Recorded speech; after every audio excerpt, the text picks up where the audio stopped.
Welcome back to Classic Radio Drama Theater. In this episode, we journey through 4 distinct realms of radio suspense. Prepare for a courtroom shocker where the defender becomes the target. A baffling murder case built on questionable identification. An unnerving mystery atop a silent skyscraper. And a high-stakes con where trust is the ultimate gamble. 4 distinct dramas, 4 compelling scenarios, all in one episode. We begin with an intense episode from defense attorney titled Client Marcus Moriano. An airtight alibi seems secure until the star witness delivers a stunning courtroom reversal, accusing the attorney herself of coercion. When the lines of justice blur, who can be believed?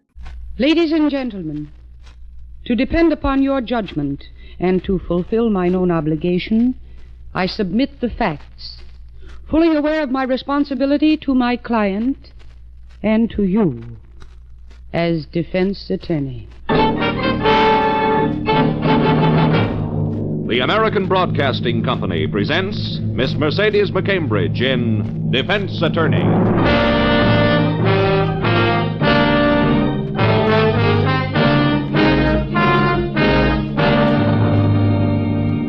When Martha Ellis Bryant chose law as a career, she accepted the challenge of defending the defenseless.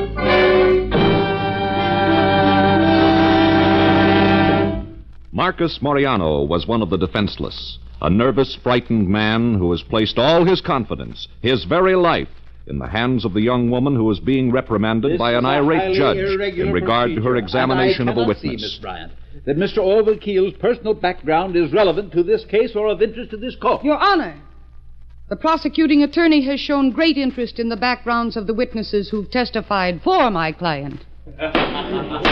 Order! I will warn the spectators only once more that a man is on trial here for his life. This is not a comedy. Miss Bryant, if the prosecuting attorney has challenged the reputations of the witnesses you put on the stand, he was acting within his rights. I believe I'm acting within my rights by taking time to prove that Mr. Keel is a man of sound reputation and undeniable integrity. Very well. But you've made your point, Miss Bryant. Thank you, Your Honor. Please confine the balance of your questioning to pertinent facts. Your Honor. Mr. Keel, you're acquainted with the defendant, Marcus Moriano. Yes, Miss Bryant, I am. That is, I know him to speak to. Will you tell the court when you last saw Mr. Moriano and spoke to him? Well, I can't remember. You can't remember? Perhaps you didn't understand the question, Mr. Keel. Oh, yes. Yes, I understood it. Perhaps you do not understand the charge against Marcus Moriano. The charge is murder, Mr. Keel. The murder of P.T. White, gang leader, shot and killed at 3 o'clock on the afternoon of September 7th, on the south side of town. I know. You also know that Mr. Moriano at that exact time was on the north side of town. He was standing in front of the Vista Heights Exchange Bank talking to you, Mr. Keel. That's not true. That's not true.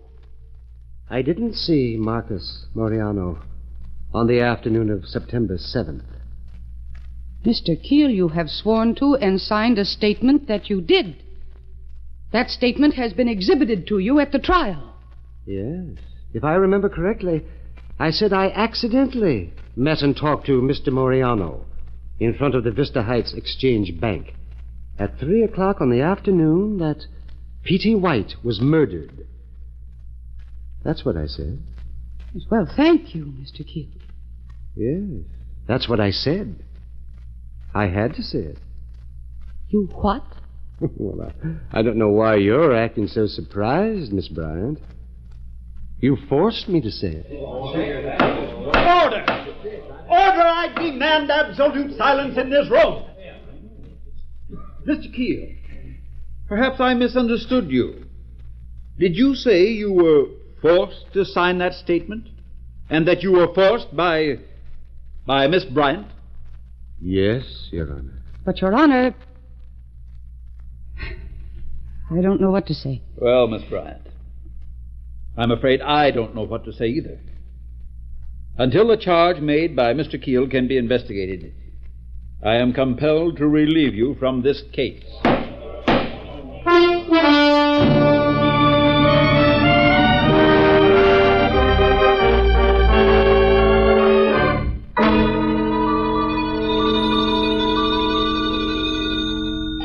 Miss Bryant speaking. Oh? No, I haven't. I certainly have not. Goodbye. Oh, friend? Oh, Judd. Oh? So none of the boys in the press think I forced Keel to sign that statement, huh? Who was that? Somebody from the Telegraph News wanted to know if I'd made any plans. Plans for what? For after I am disbarred. Oh, Marty. Honestly, you get bad dreams like this from eating lobster and onion sandwiches. I feel like the star of a colossal nightmare. You'd be a dream in Technicolor. It isn't funny. Yeah, I know. Judd, why did he do it? Why? I'd like to have my hands laced around his neck. I'd find out why. No, I don't think you would. Want me to demonstrate the Judd Barnes technique for choking information out of a man? Judd Orville Keel is an outstanding citizen. President of the Vista Heights Chamber of Commerce for 11 years, elder in his church for 15 years, vice president of this, treasurer of that. I know. He's founded boys' clubs. That, incidentally, is where he first met Marcus Moriano. Well? Well, if a man like that gets on a witness stand and perjures himself to the extent that an innocent man will be sent to the electric chair, he's got to have a reason. Marty, let's be realistic. You're overlooking a very important fact. What fact? Myra Grover. Myra Grover. She was an eyewitness to Petey White's murder. She absolutely identified Moriano as the killer. Yes, at a police lineup. She pointed her finger and said, "That's the man." Marcus Moriano just happened to be in line with that finger. I don't think she ever saw him before in her life. She'd have no reason to lie. She was just a bystander. I wonder. Look at her record. She was up to her neck in rackets. But she had no connection with Petey White. The police made a thorough investigation. No, that's not what I meant, Judd. Myra Grover probably didn't like police stations. She'd have identified anybody to get off the hook. You really believe that Keel saw Moriano? I know he did. He admitted it. He signed that statement willingly. Well, look, Marty. Couldn't he have signed it with the idea that he was helping Moriano out, and then later, when he realized the serious implications of establishing a false alibi, decided it would be wise to retract it? Well, there are lots of ways of retracting. He didn't have to discredit me, make me face possible disbarment. Oh, Marty, stop talking like that. You're not going to be disbarred over this.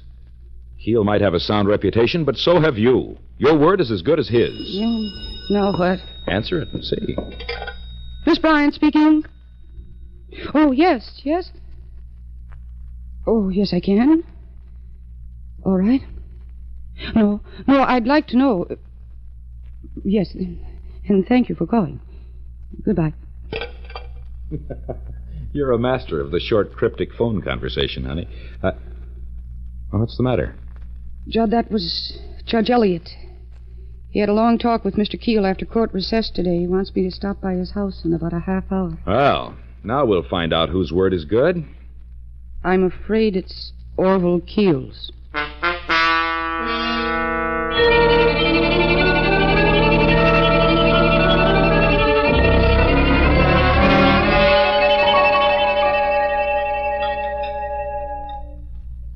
Have some tea, coffee, something, Martha. No, thank you, Judge Elliott, nothing.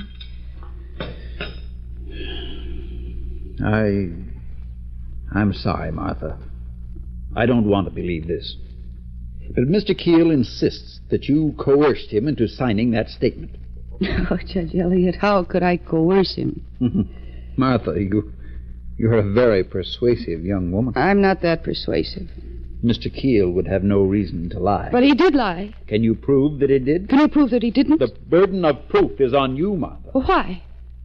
Do you want me to be very frank? Yes, Judge Elliott, I do. I've known you a good many years, Martha. First as district attorney, now as judge. You've had an amazing career. Brilliant.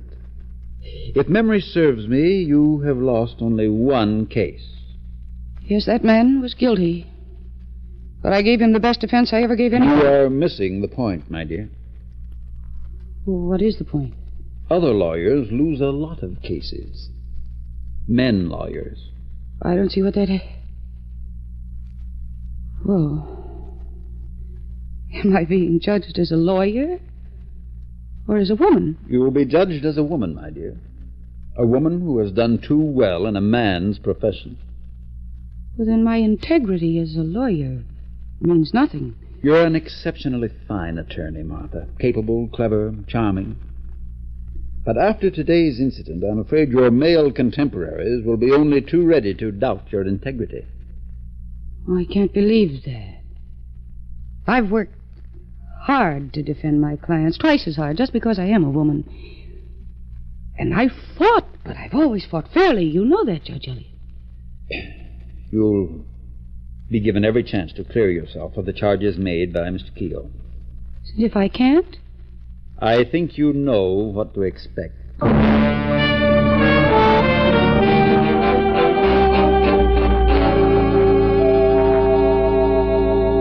Marty, where do we stand? I don't know, Judd. I don't know.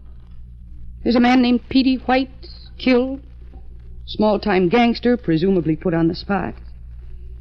And Marcus Moriano was accused of the murder, but he didn't even know Petey White. Mm-hmm. And Myra Grover was the accuser. She didn't know Petey White. Then Orville Keel was the witness who could establish an alibi for Moriano, and he didn't know Petey White. So we got three principals in a murder case, and nobody knows the man who was murdered. Yeah, that's right. Yes, well, one of those three did know Petey White. Have you taken your pick? Yes. Orville Keel. Marty, I don't agree. Well, why not? Why did he say that I forced him to sign that statement? And he told Judge Elliott that I'd threatened him. He said that he was afraid of what I might do to his family. That's ridiculous, Marty. Judge Elliott wouldn't believe that. Well, wouldn't he? Well, he did believe it. Mr. Keel has made his story very convincing. For some reason, he had to get me off this case. For some reason, he wants Marcus Moriano to die. Well, what are you going to do about it? Where can you start? Right from the beginning, Judd. Right from the very day Orville Keel was born. I'm going to check his family, his friends, ministers, employers, everybody who ever knew him. I'm going to send his fingerprints to the FBI. Well, I can get you some fast action there. Well, that'll be wonderful, because this has got to be fast. Marty, there's just one thing that worries me. What? Well, if there is a skeleton in Keel's closet, and he's gone to such lengths to hide it, it might be unhealthy for you to try to dig it up. Things aren't very healthy now. And besides, I've got a client to think of. He's depending on me. He's behind bars, and he doesn't belong there. It's my duty to get him out.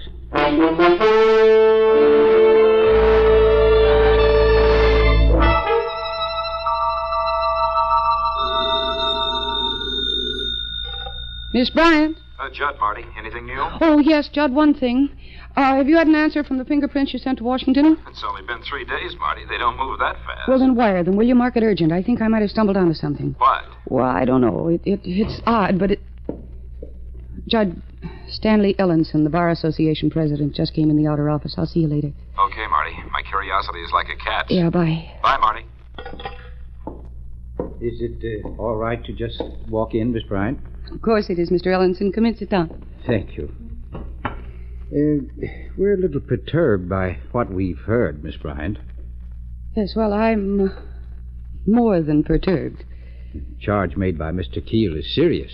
The forcing of evidence cannot be condoned. Mr. Ellenson, the worst criminals are given a chance to defend themselves. You'll be given every opportunity to defend yourself, Miss Bryant, but that isn't the only reason I stopped by to see you. Oh? Miss Bryant, didn't Judge Elliott dismiss you from the Moriano case? Yes, of course he couldn't do anything else under the circumstances. Why? Well, we've had a complaint from Mr. Keel. Well, what sort of complaint? Mr. Keel tells us that you are still actively engaged in trying to prove Mr. Moriano's innocence. Now, I can understand the responsibility you might still feel for your client, but I can't see that it's necessary to annoy Mr. Keel's family, friends, and business acquaintances. I understand that is what you've been doing. I hardly think that annoy is quite the word, Mr. Ellenson. If I'm going to be able to clear myself of this very serious charge, I've got to talk to the people who know Mr. Keel, who might know why he lied. Did he lie, Miss Bryant? Yes, Mr. Ellenson, he did lie. Do you really believe that I forced him to sign that statement? To be honest, I don't know what to believe, but at the moment I'm willing to give you the benefit of the doubt. But unfortunately, in a case like this, it's not the reputation of one person that's in question. It reflects on the reputation of every member of the bar. And for that reason, I hope you can clear yourself of this charge, Miss Bryant. If I am allowed to continue my investigation, I think I can prove beyond doubt that the charge against me was unfounded. Very well. You have a week, Miss Bryant. A week? Yes. I've been instructed to issue a formal summons for you to appear before the Bar Association next week, Miss Bryant. If you can't disprove the charges against you, I'm afraid your sensational career as an attorney is over. So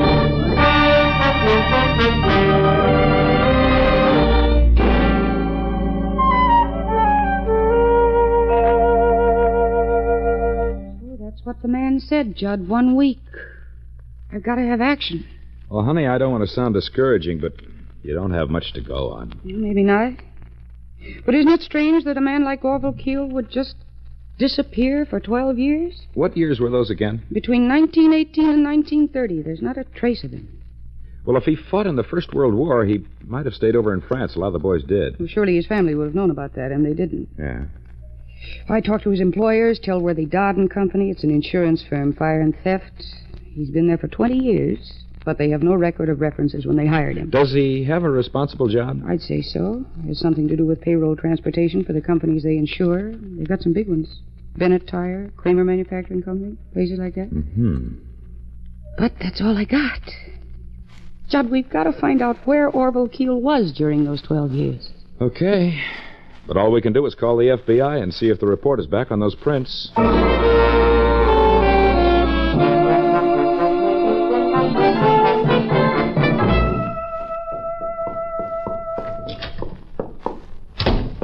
Marty, are you here? Yeah, in the inner office, Judd. Marty, I've got it. What? The report on those prints. Here, honey, look at this. Yeah. Well? Oh, but Judd, this report can't be right. Oh, yes, it can. Get on your hat, Miss Bryant. We're going to see Orville Keel.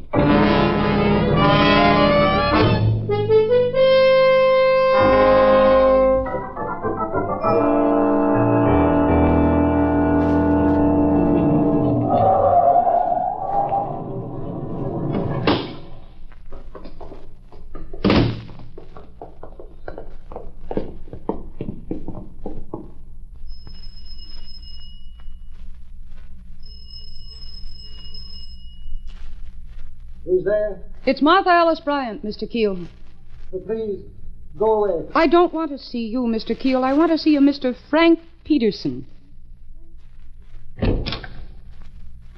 Frank Peterson? Yes, Mr. Keel.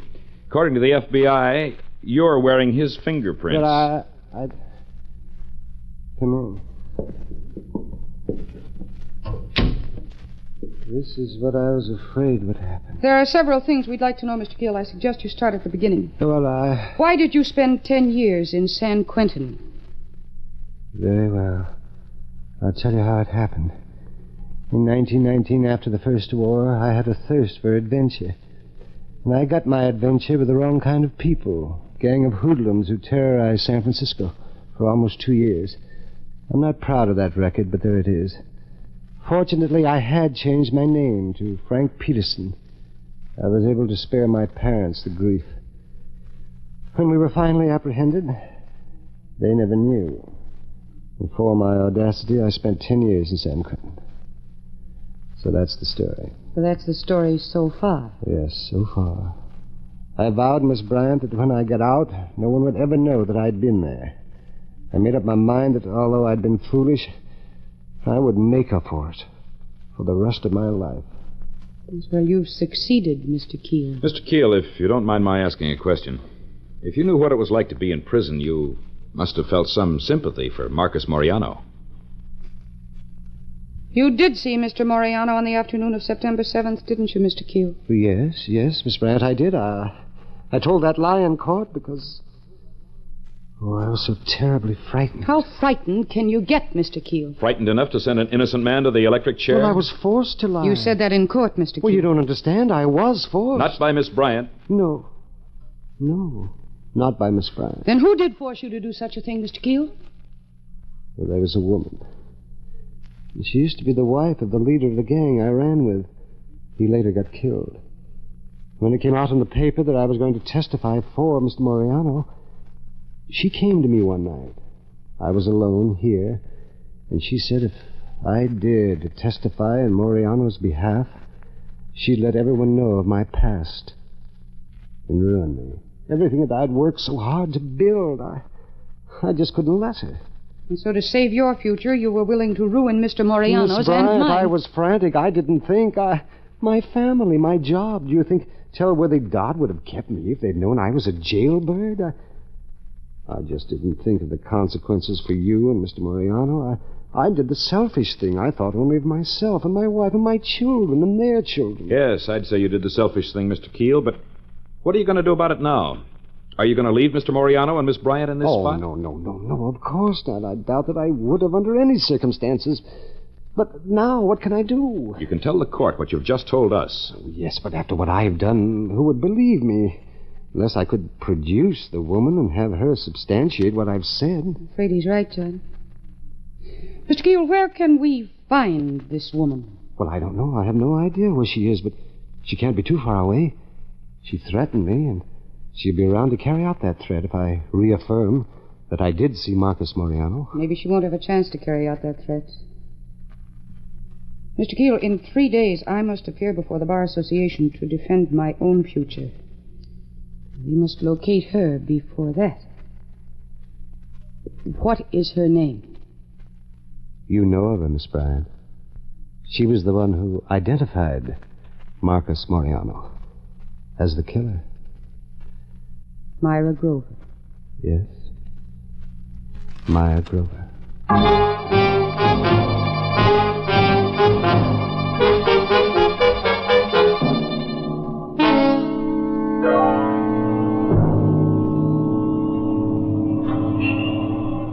So that's it, Judd. Myra Grover was mixed up in the P.D. White shooting. Marty, you don't know that she was. She had to have some reason for falsely identifying Moriano. Honey, I think you named the reason when you said she would have identified anyone to get off the hook. But if she weren't involved in some way, why would she have threatened Orville Keel? But, Marty, you've only got Keel's word for it. So far, his word hasn't been too good. I think he told the truth just now. I don't approve of what he did. I can't even understand how he could do it. But a man who sees everything he's worked for and hoped for suddenly threatened is liable to do something desperate. All right. We'll grant that Orville Keel set a world's record for selfishness, but how do you know that he'll go before the Bar Association and admit his perjury? Oh, I don't know it. I'm not even going to take a chance on it. I'm going to find Myra Grover. Where? Well, drop me off at headquarters, will you, Judd? I'd like to talk to Ed Liebes.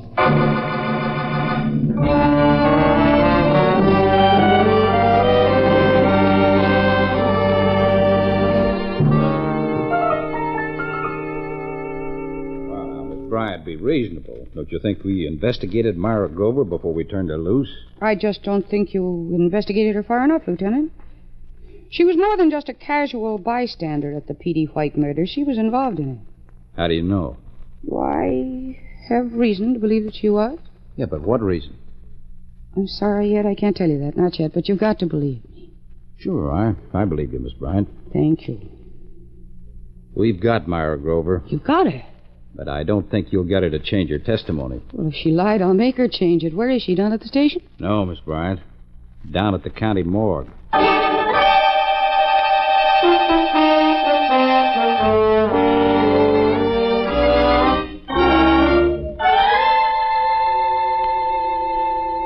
Marty, I think when Orville Keel told us about Myra Grover, he already knew she was dead. How could he have known that? Remember the other day when you mentioned that the Bennett Tire Company and Kramer Manufacturing were insured by Tellworthy Dodd? Yeah. Well, honey, I remembered something about those companies. I did a little private sleuthing.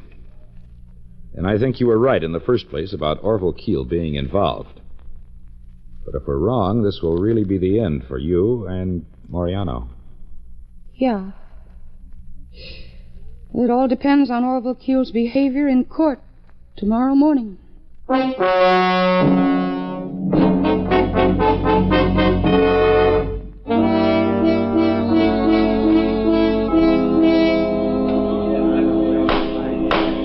want silence in this court, and I am not going to request it again.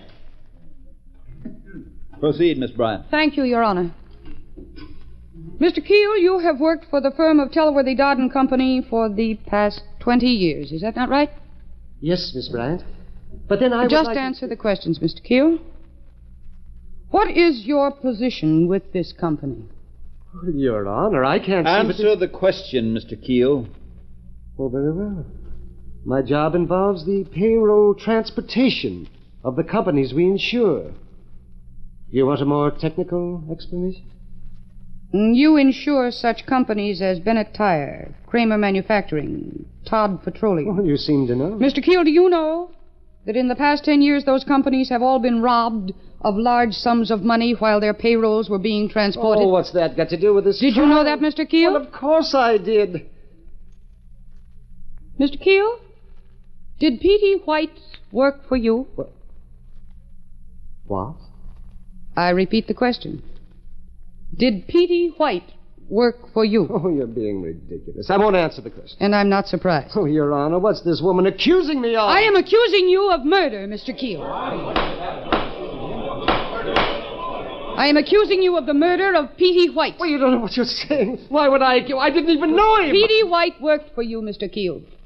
You told him when to rob those companies and how to rob them. All you had to do was sit at your desk and look at your books.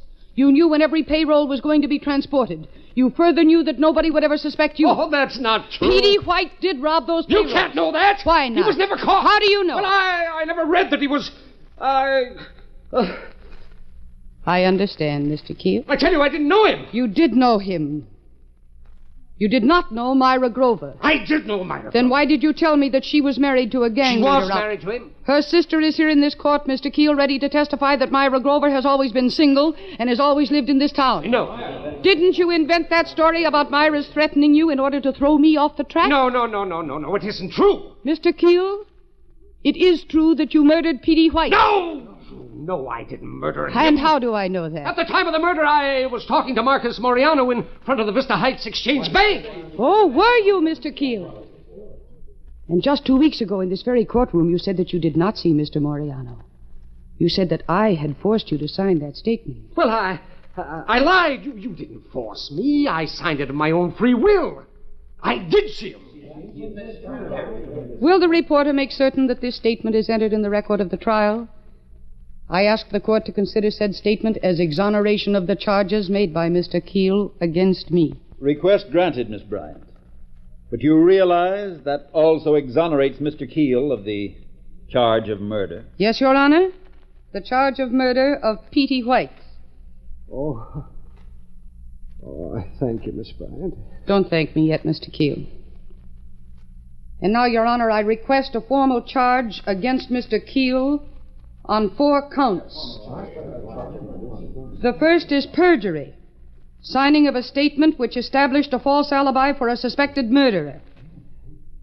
The second is the planning of armed robberies. The third is coercion in murder. And the fourth is murder of Myra Grover. You can't prove I murdered Myra Grover. You can't prove any of this. I leave it to the state to prove it, Mr. Keel. There are no further questions. It isn't true. She can't prove that. She can't prove it. She Bailiff, can't prove it. help this man from the stand. Can't prove I didn't know. Can't prove. And now, Your Honor, I request that the charge of first-degree murder against my client, Marcus Moriano, be stricken from the record. I suggest a charge of second-degree murder be entered against him in the murder of Petey White, in collusion with and under coercion of Orville Keel. Your Honor, the defense rests.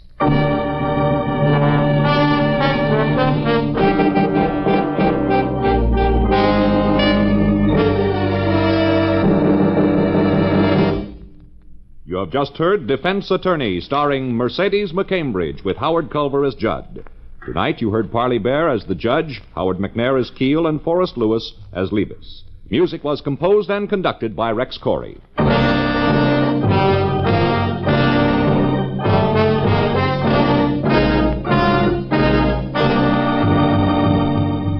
Defense Attorney was written by Cameron Blake. The program is directed by Dwight Hauser. Next week, another exciting adventure with Mercedes McCambridge, Defense Attorney. Be sure to listen. From one legal battle, we pivot to another tense courtroom scenario in Defense Attorney. Next up, client Grady Daniels. A hunter is accused of murder based on a dying victim's words and a distinct knife found at the scene. He claims innocence, insisting the knife was lost. Is it a simple misfortune or a calculated lie hiding a brutal truth? Ladies and gentlemen, to depend upon your judgment and to fulfill mine own obligation, I submit the facts, fully aware of my responsibility to my client and to you as defense attorney. The American Broadcasting Company presents Miss Mercedes McCambridge as defense attorney.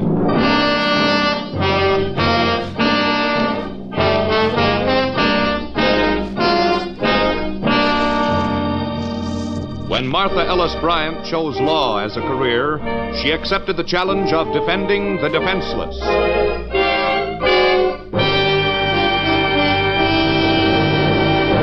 Defenseless was Grady Daniels, who went hunting, and to use his own words, because he wore a beard and lost a knife, wound up in jail, charged with murder.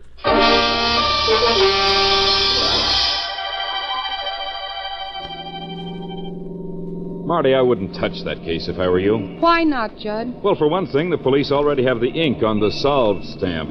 The victim practically identified the killer before he died. Practically isn't enough. And what else? Well, the murder weapon belonged to Daniels. Has that been proven? Yes, he admits it. Is there any doubt about its being the murder weapon? None whatsoever. It fits the wounds, and it was found nearby covered with blood. What does Daniels say? He was picked up 3 miles from the scene of the crime and claimed he lost the knife while he was hunting. Well, that could happen. Yes, it could. Judd, but... his wife had just left my office when I telephoned you. And she asked... Well, she said that Daniels could never kill another man. Another? Yes. She said he was overseas with the Marines for 2 years. He said he'd had enough killing to last him a lifetime. I want to talk to him, Judd. All right, Marty, but the dispatch covered the investigation, and the whole story can be told in a half-dozen lines. How? Something like this. Vet goes hunting. Farms are all posted no hunting. Vet figures he fought for the country and should be allowed to hunt in it. Argues with farmer. Stabs him. Is that what the police claim? Yes, and they've got the evidence to go with it. But it's all circumstantial. Yes, but it's all there. I don't like circumstantial evidence, Judd. Circumstance isn't above dealing a card from the bottom. This case could hurt you, Marty. Oh, how can it hurt me? Well, you're going to be on the losing side of an open and shut, small-time, unimportant case. It's a very important case to at least 2 people. The accused man and his wife. Marty, you've already decided to take this case, haven't you? No, I haven't. No, not yet. Wait till I've talked with Grady Daniels. Then if I think he's innocent, I'll defend him.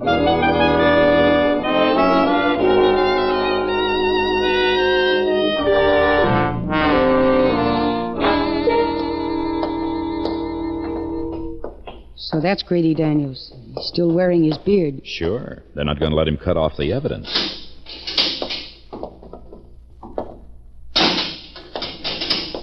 Are you Grady Daniels? Yeah, what about it? I'm Martha Ellis Bryant, an attorney, and this is Judd Barnes of the Dispatch. Hello? Did Hester send you here? She asked me to represent you. A woman lawyer.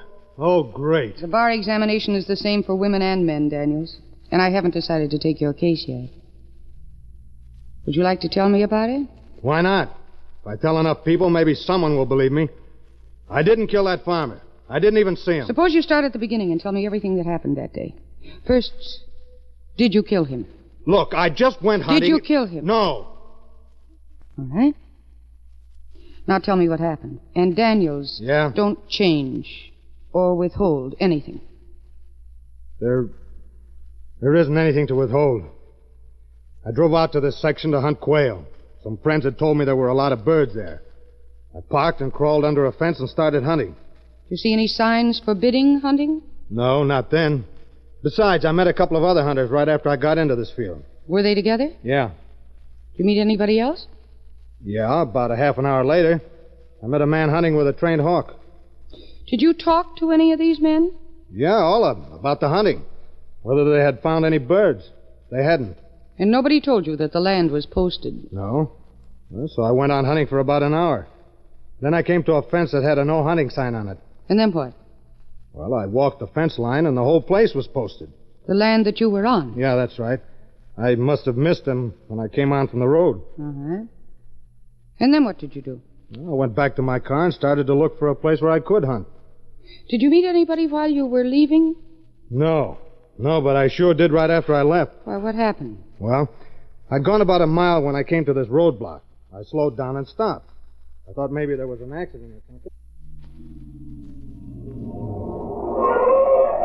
All right, here he is, the man with the beard. Cover him, men. Hey, what's all the artillery for? Keep both hands in sight, mister. Now, come on, get out. Slow, with your hands up. Now, look, Warden, why all the guns? I've got a license. There's no open season on farmers, mister. Hold out your hands. All right, but I don't... Handcuffs. Hey, what's the idea? Shut up. All right, what's your name? Daniels, Grady Daniels. Ben Hunting Daniels? Yeah, but... Where? Back there, about a mile. Mm-hmm. Search his car, men. Now, look, I've got a right to know why I'm handcuffed and why those men are searching my car. You don't know, huh? You find anything, men? Oh, just his gun. All right. Leave it there. Put a guard in the car till we can have it towed to the county garage. All right, come on, Daniels. We're going to jail. I'm not going anywhere till I find out why. Oh, you're going all right, Daniels. I'll tell you why. I found a man down the road. They told me his name was Otto Peisner. He'd been stabbed. The knife was still there. A Japanese harikiri knife. A knife like should be in that empty scabbard in your belt. Where's your knife, Daniels? Why, it's gone. Yeah. It was there when I went hunting. I must have lost it. Oh, yeah. Yeah, you lost it, all right. But you see, Otto Peisner wasn't quite dead when I found him. He lived long enough to tell me it was the hunter with the beard. You wear a beard, your knife is gone, and the design on that scabbard matches the design on the knife that killed Peisner. You're under arrest, Daniels. You may as well come quietly because there's... And that's all they told me, Miss Bryant. Just because I wear a beard and lost a knife, I wind up in jail, charged with murder. Daniels, I'm going to take your case because I believe you. But we haven't much time, less than a week. I wish your wife had come to me sooner. But I'll do everything that I can.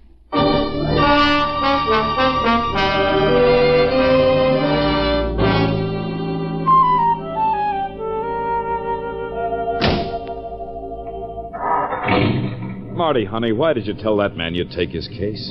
He doesn't have a case. That's why I took on the job of building one. He needs it. I'll say he needs it. But what are you going to build it on? I don't know yet, Judd. But there's something in this case that doesn't fit. Like what? If Daniels did stab Peisner and left the knife there, why did he carry the empty scabbard around with him till the warden found it on him? He carried it right into the roadblock. Well, that's easy. He didn't know the roadblock was there. Or he didn't know that the knife was gone. That's going to sound pretty thin to a jury. It's just thin enough to be true. Well, I think you took on too big a load this time, Counselor.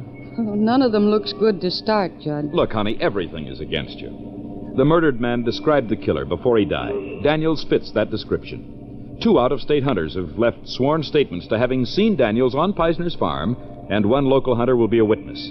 They were all clean-shaven, and none had knives. Daniels was wearing an empty scabbard that the murder weapon fits. Yeah, it sounds bad. Yes, and if that isn't enough, Daniels admits that the knife was his. The police have motive, identification, and weapon. There's one thing that the police do not have. Well, I'd like to know what it is. A conviction. Huh? And I have. I'm convinced that Grady Daniels is innocent. I don't know why. Call it intuition. Is intuition an accepted legal device? Well, they didn't mention it in school, but then the teacher was a man. All right. But, Marty, did you notice that Daniels was pretty cocky for a man in his predicament? Oh, that's a front, Judson. He wears a beard to hide a scar on the outside and a chip on his shoulder to hide a scar on the inside. Okay, Counselor. Where do we start building? I think I'd like to talk with that game warden, what's his name? McFarland, I think. Yeah. Jim McFarland. Yeah. Why don't you let me out at the next drugstore? I'll call the Fish and Game Commission. They can tell me where he is. All right. But what do you expect to find out from him? Mostly the viewpoint of the man who found the body.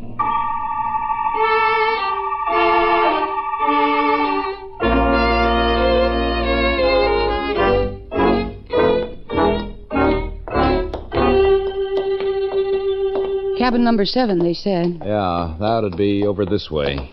It's a funny thing. Game warden living in a tourist camp. Well, what's funny, lots of people live in motels. Yeah, I know, but somehow I just never thought of an officer as living in one. Here it is, number 7.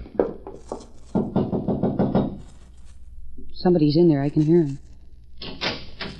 Yes? Hello, we're looking for Warden Jim McFarland. Hi, McFarland. I'm Martha Ellis Bryant, an attorney, and this is Judd Barnes. He's a friend. How do you do? Yeah, howdy.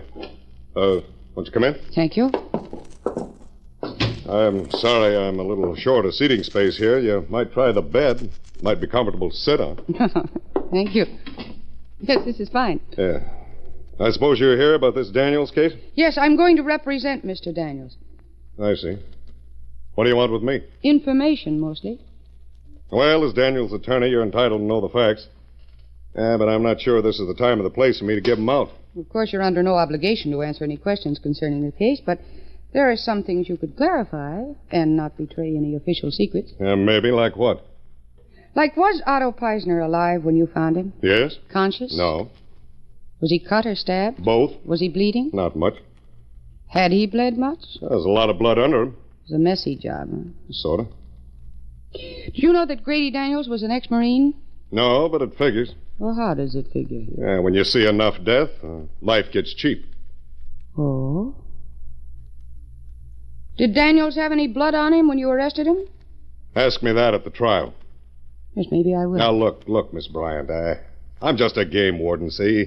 Up till now, the most serious offense I've ever come up against was some tourist lucky enough to catch too many fish. I was sent up here from my regular section to cover the opening of quail season in this county, and, well, I run head on into a murder. Now, I'll tell you what happened in my own words, but don't shoot questions at me. I get nervous. All right, we'll listen. Well, when I found Peisner, he was unconscious. Well, I poured some water from my canteen down his throat, and he opened his eyes after a second or two, and I asked him what had happened. Well, it took him a little while to answer, but when he did, I heard him very clearly. He said, "It was the hunter with the beard." Well, that was all. I ran to my car to radio for help, and when I came back, he was dead. You didn't know who he was? No, I'm from the lower part of the state. You were in charge of the roadblock that picked Daniels up, weren't you? That's right. Did you pick up anybody else? I mean, to question? Oh, yeah, several. But they were all clean-shaven. 3 of them had talked to Daniels that day. Near Peisner's farm? No, on it. Peisner made them all 3 leave. Then he met Daniels. After that, I found him. Daniels claims he never saw Peisner. I don't blame him. That's what I'd say. But his knife was beside Peisner. Daniels claims that he lost it. Well, he has to say something. How do you account for the fact that he was still wearing the scabbard? I don't account for anything. And I'm answering questions again, Miss Bryant. Now, I'm sorry, but any further information from me will have to come at the trial. Well, thank you. Yeah. Peisner's farm is near that German settlement at Wesselhorst, isn't it? All right, I'll answer one more question. Yes. And again, thank you. Come on, Judd. Goodbye, Miss Bryant and Mr. Barnes. Oh, yeah. Goodbye, Barnes. Uh-huh. Well, there wasn't anything world-shaking in that interview. Lucky to get any information out of him. Of course, he's not required to say anything to the defense counsel except from the witness stand at the trial. He didn't hurt the prosecution's case one bit. No, but I had a chance to size up the star witness before he gets on the stand. So right now, the state's entire case hinges on his testimony. So, what are you going to do now, Counselor? Well, I was going to ask a newspaperman friend of mine to drive me out to Wesselhorst. I'd like to get some local slant on Peisner. You drive me to Distraction. I guess I can drive you to Wesselhorst.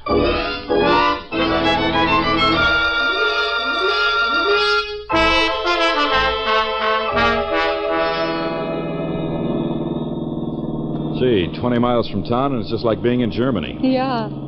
I've been out here before. Everybody in the whole town is German. Well, they have to be to pronounce that name. Wesselhorst. It sounds like a wrestling program. Gorgeous Fritz will Wesselhorst. Oh, Judd. Not on an empty stomach.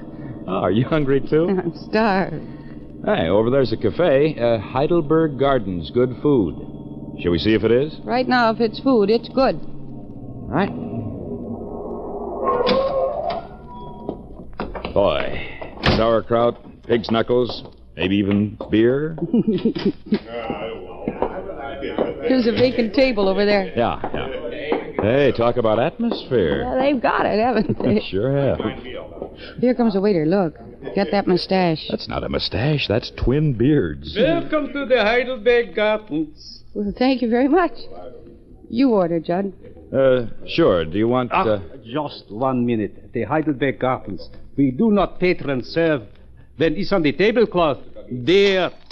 Excuse it, please. We get clean one. When you come back, bring 2 orders of sauerbraten. Jawohl. Bye. Well, what are you going to eat, Marty? Marty, what's the matter? Huh? Oh, nothing. I was thinking. Oh, look, honey, don't live your cases. Forget it for a while and enjoy yourself. And me. This is better. Oh, yes, that's fine. Danke schön, Fräulein. The sauerbraten will be here soon. Was there something else? Yes, maybe. Did you happen to know Otto Peisner? He lived outside of town near here. Yeah, I knew Otto Peisner. What about Otto Peisner? Well, I'm Martha Ellis Bryant, an attorney. This is Mr. Barnes of the City Dispatch. Attorney? You helping that man what stabbed Otto? Well, I'm going to defend him. Why? Then, Fräulein, it is better if you... I'll tell you why. Well, who are you? Never mind who I am. I live here. We don't like people coming who snoop around trying to find ways to free someone who killed one of our farmers. We're not trying to free anybody who killed a man. We're just talking... You're that fella Daniels' lawyer, ain't you? Yes, that's right, but we're not... Well, he killed Otto. Look, fella, that hasn't been proven yet. And in the meantime, That's proven enough for us. You're one of these people who figure because a guy is a veteran, he can't do no wrong. That's a ridiculous thing to say. Listen, you... You listen. That's a guy's figure that because the government taught them how to kill and give them permission to do it, they can keep right on after the war's over. Daniels is one of those men. Well, that's what we have courts for, to decide whether or not... Let the court decide then, but you'd better get out of this town. Now. Before you get hurt. Look, Junior, where I come from... It's where you better go back to. Now, wait a minute. Judd, we'd better leave. Come on. I thought you were never going to say that. Let's go. Yeah. There seems to be a lot of feeling in Wesselhorst about this case. Yes. I wonder who's in back of it. What do you mean? Well, somebody has to start stirring up that much feeling, Judd. Yes, that veteran taught to kill can't stop idea. I know it is. It's pretty common, Marty. It's too common. And nothing could be more wrong. I'm a veteran, and I've never felt any desire to kill, even during the war. I sure hope we've got veterans on that jury. Marty, Daniels is an ex-Marine. Now, if he had stabbed Peisner, it would have been a neat job, and Peisner wouldn't have lived to talk to anyone. It's a good point, Judd. So, what do we do now? Well, will you take me to your office? I want all the newspaper reports on the case, and then we can take them to my office and go over them tonight. Sure, but look, honey, first let's go somewhere and get a steak. I'd go for that. Oh, good. Marty. Yes, Judd. Just what is sauerbraten?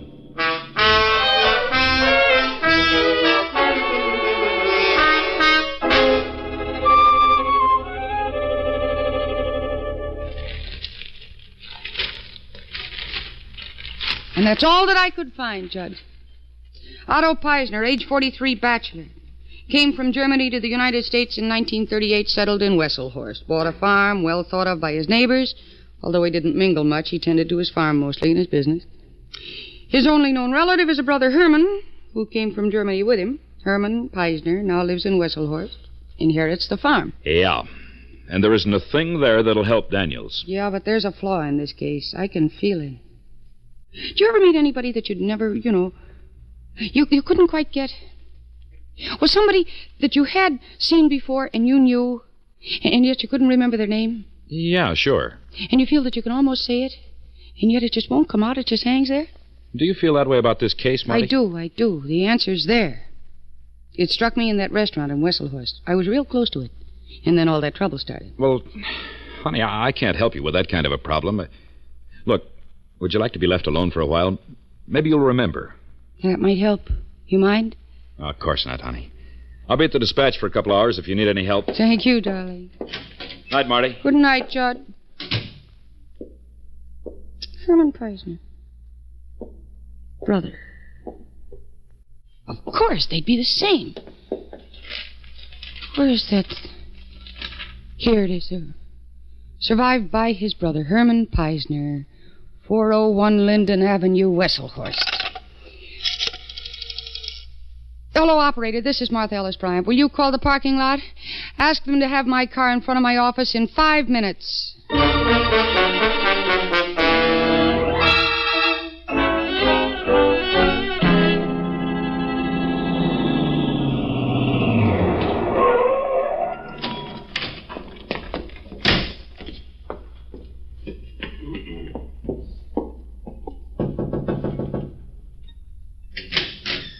Yeah, what do you want? Are you Herman Peisner? Yeah, I'm Hermann Peisner. What do you want? My name is Martha Ellis Bryant. The farm is not for sale. I got nothing for sale to the newspapers. Oh, no, Mr. Peisner. It's nothing like that. You see, I'm an attorney. What? I'm a lawyer. I represent Grady Daniels. Ah, that swine. I got nothing for to say. Anyone helping him. Goodbye. No, please, Mr. Peisner, just a minute.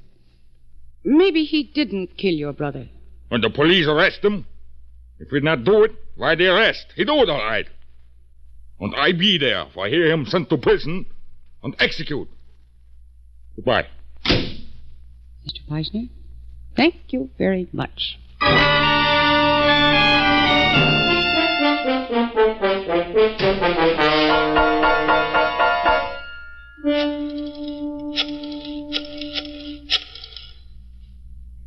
Hello?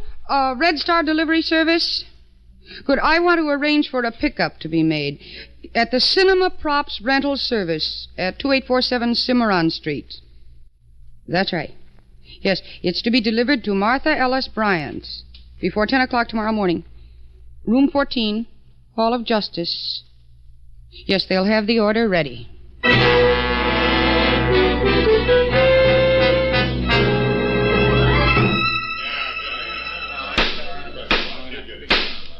How long have you worn a beard, Mr. Daniels?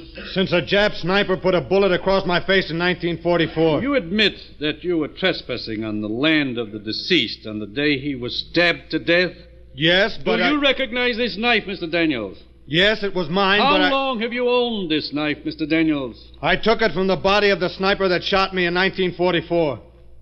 Then killing a man is not a new experience to you, is it? Well, That will be all, Mr. Daniels. Your witness, Miss Bryant. No questions? Marty, no questions?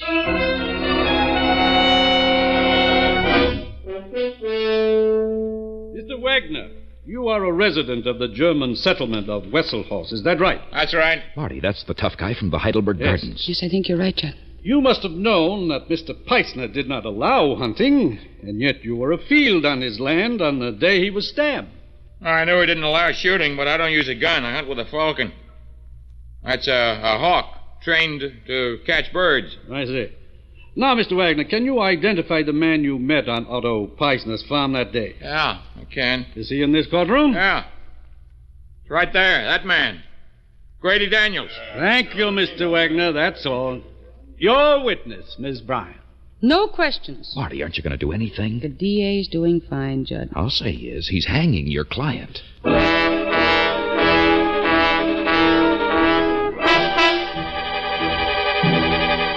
Just a moment, Mr. McFarland. I would like to make a short resume of your testimony up to date. After finding the wounded man and speaking with him, you radioed for assistance. When you returned to the scene of the crime, the victim was dead. Is that right? That's right.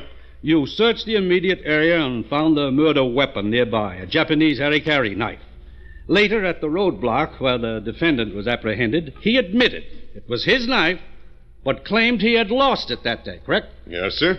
And he still wore the empty scabbard on his belt? Yes, sir, he did.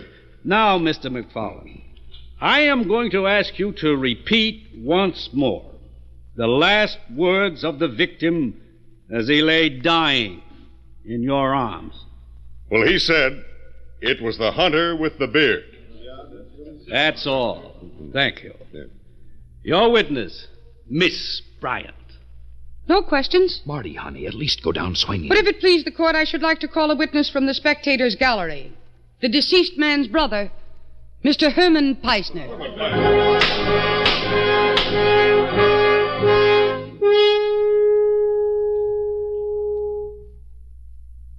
Mr. Peisner, you and your brother came to the United States together. In what year? In 1938. Could either of you speak any English before arriving here? Nein, we study here in night school. Did you study together? We start together, we quit together. Would you say that your brother spoke English better than you? Nein, he did not. Would you say that you both spoke about the same? Your Honor, I object.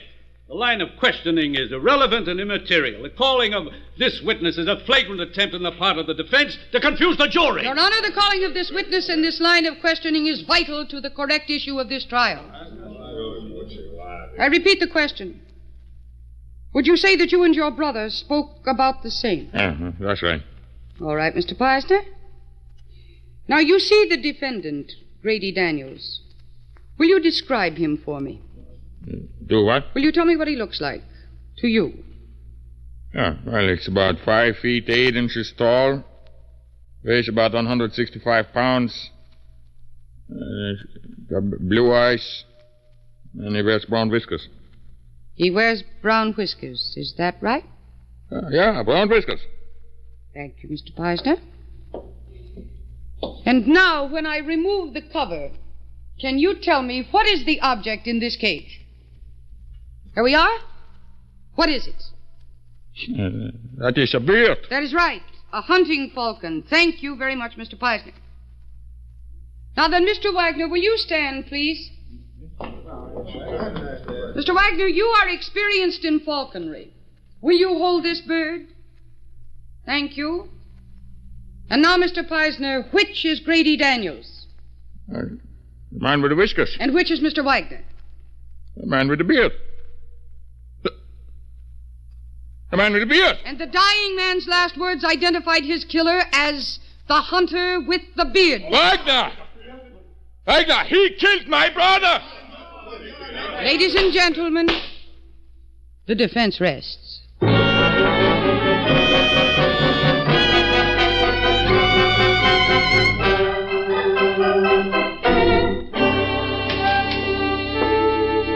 Good morning, Martha. Good morning, Judson, darling. What's up? Don't ask me. I just print the news. You make it. Oh, did I make news? Yeah. Wagner just confessed. He nearly had to confess. He convicted himself. Yeah. You know, that was quite a brilliant piece of legal maneuvering. How did you get started on that bird and beard track, anyway? Well, it started because somebody was very careless in his eating habits. What? I don't get it. Remember when I said that circumstance wasn't above dealing a card from the bottom? Yeah. That works both ways. Somebody spilled food on the tablecloth at the Heidelberg Gardens, and the waiter wouldn't serve food when there was dirt on the cloth. Only he said dirt. Took me a little while to figure out the connection between dirt and dirt and bird and beard. Ah. But when I did, I knew I was on the right track. Yeah, and the rest is history. And Wagner being at the Heidelberg Gardens was just a coincidence. Judge, you know something? What? I hope it was Wagner who spilled the food on that tablecloth.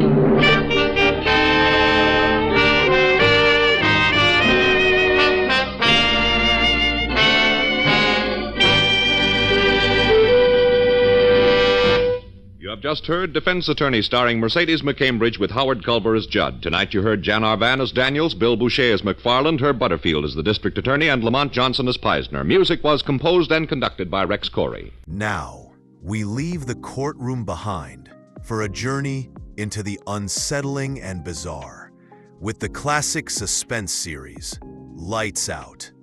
Prepare for the word. Imagine standing atop the Empire State Building, looking out over New York City, only to realize the entire city below has fallen silent and empty. Where did everyone go?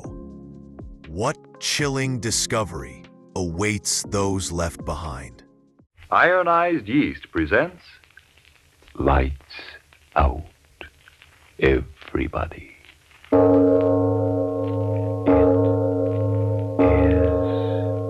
Later than you think. This is Arch Obler. Yes, this tonight is not a play of horror. There is no terror in it, only wonder. For the day of which we speak was a strange, wonderful day.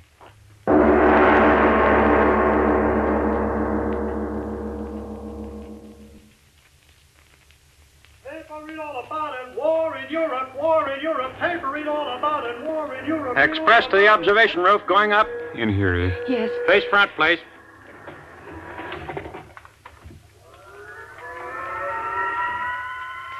Eve, Hmm? forget all about what's happening outside, newspapers and things. Don't let it spoil this. Nothing can spoil being with you, Michael. Sweet.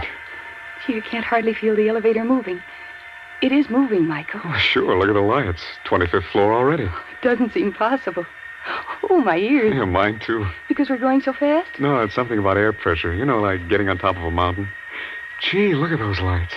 We're at the 50th floor. At least they say so. Oh, it's so scary and wonderful. Just think, 102 floors up in the air. Not on this elevator, mister. Huh? You'll have to change at the 80th, then at the 86th again. Oh, thanks. Look, Eve, 70th floor already. Of course, this is one of the longest elevator shafts in the world. Yeah, should think it is. I bet they're fooling us. Yeah. I heard there's an extra paper out that the war's going Please. Huh?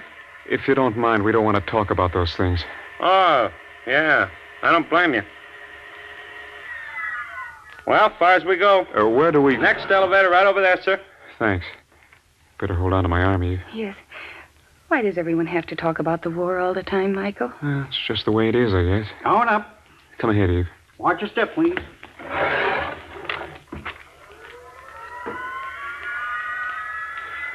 Wonder how much you can see up there. All New York, the guidebook says. Far as we go. You mean this is where we... 86th floor, mister. Take the elevator right over there for the observation room. Oh, thanks. Come on, Eve. Oh, but, Michael, we no sooner got in than we got out. 6 floors higher. At least he says so. I guess this is the place where we get the... Going up. Come on, Eve. We'll never get closer to heaven. Observation roof, next stop. 102nd floor. And I used to think that I was getting up high when I climbed the apple tree.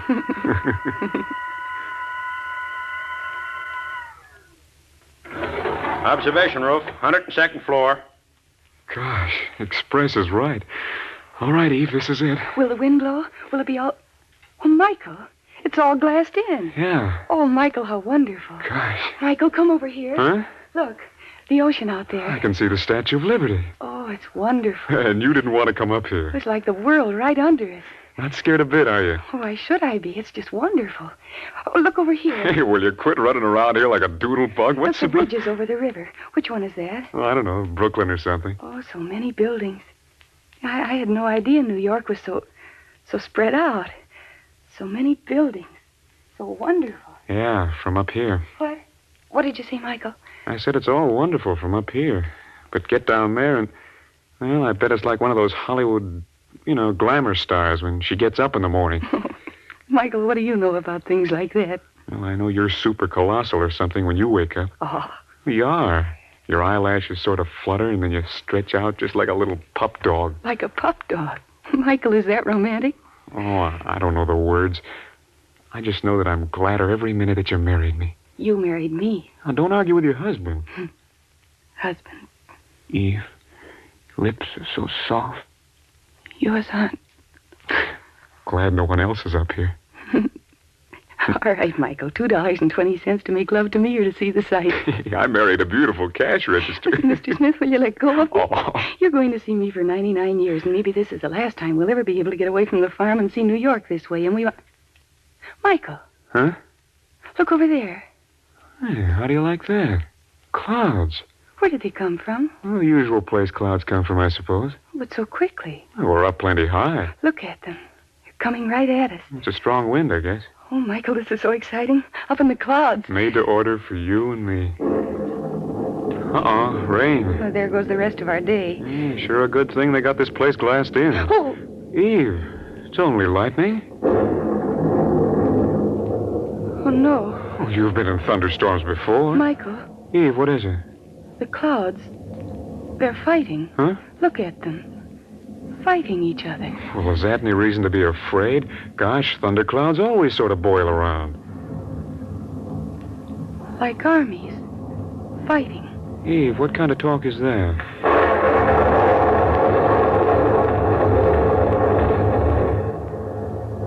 Armies.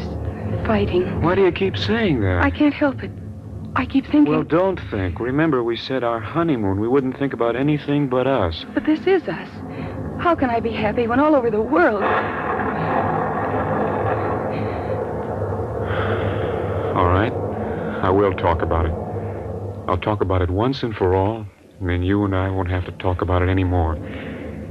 Gosh, I don't know anything about those things the newspapers are always talking about. Maybe I'm not so smart as the people who live in this town and all the other big towns when it comes to dodging taxicabs and throwing wisecracks. But I know this. I don't want to own everything I can get my hands on. And I know that it isn't right for some people to have too much and some people to have too little. And I know that when I go to fight, I will fight. And it'll be for what I know is right, for the kind of world where all the little people have a chance, no matter what they look like or what their name is or what their blood is. Because I know that no matter what any little dictator says, people all over the world are just like you and me. All they want and all I want is happy work and someone they care about to work for and a little time left over in which just to enjoy being alive.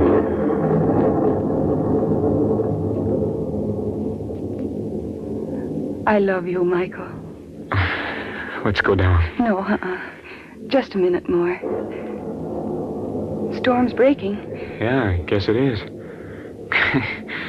First time in my life I ever talk like that. You're very good, Michael. I'm not bright, but good. Michael, look. Look at what? You just can't see anything down there. Yeah, air's full of mist, that's why. See things, and yet you don't see them. Let's go, huh? All right. Hold on to my arm. If it's still raining when we get down, we'll take a taxi back to the hotel. All right. I guess this is the button I pressed to get the elevator up here. Well, that ought to bring them up. Gosh, thunderstorms and everything. It's been some experience, hasn't it? Yes. Yeah, I sure jumped out of my skin when you screamed. I mean, when you saw those thunderclouds. I didn't scream, Michael. Well, you certainly did, kind of. I sure don't know much about women, I guess. I mean, you were afraid of the clouds, and then you weren't afraid of the thunder and lightning. Clouds were horrible. Oh.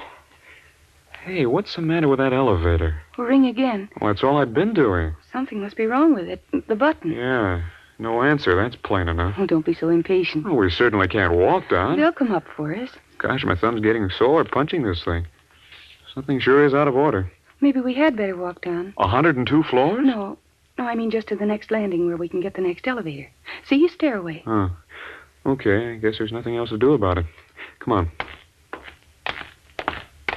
Don't walk so fast, dear. Oh, what a life. Oh, it isn't so bad walking downstairs. You're swell. Here, take my arm. Down we go, Mrs. Smith. You know, elevators are all right, but me, I'll take the good old-fashioned horse. Crazy.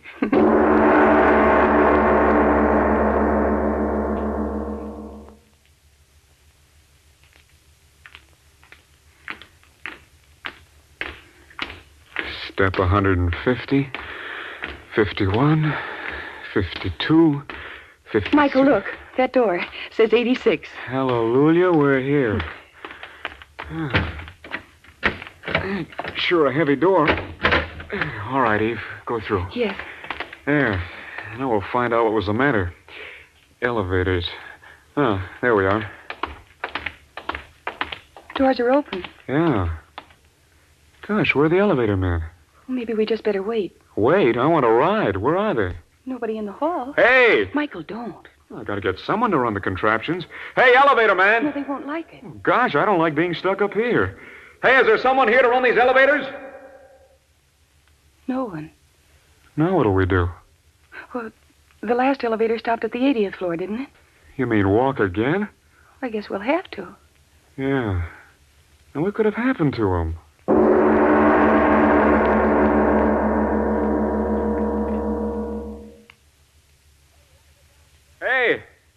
Hey, isn't there anyone here? Hey, we want to get downstairs. Hey! It's no use, dear. Well, there's got to be somebody on this floor. Well, don't get so excited, Michael. Oh, gosh, there's 80 floors between us and the street. We can't walk all that way. We'll have to. Telephone. Huh? Yeah, telephone. That's it. I'll call the operator and tell her what's happened. Come on. Michael, wait for me. Michael, you can't go in there. Come on. It's a private office. Oh, sure, but they won't mind if I... Say, can you beat that? No one here. Gone off with the elevator man, I'll bet you. Well, at least they left the telephone. Hope I can dial this thing right. Here it says operator. Michael, they won't like it at all if they come back in here and find we walked right in without a... Gosh, What's the matter? the telephone. Here, listen. Sounds sort of dead. Yeah, I'll say. Here, give it to me. I gotta get somebody. Hey, listen, operator. How about answering? Operator! It's no use, Michael. Yeah. Oh, is this a mess? Have to walk down, I guess. Where is everyone in this building? Gosh, you'd... Michael, maybe there's been a fire. Fire? Yeah, maybe... Michael, quick, let's get to the stairway and get out of here. Quick, Michael.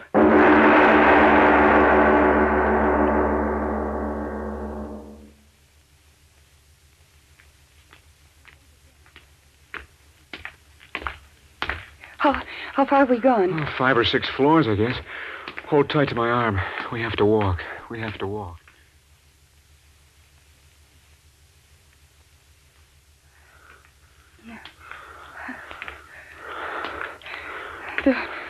The whole building can't be empty, Michael. I tried every office on that floor, I tell you.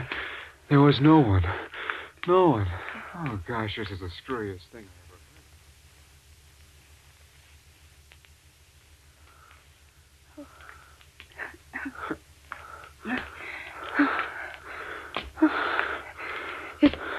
It can't be a fire, Michael. No, there's no smoke or anything. But where is everyone?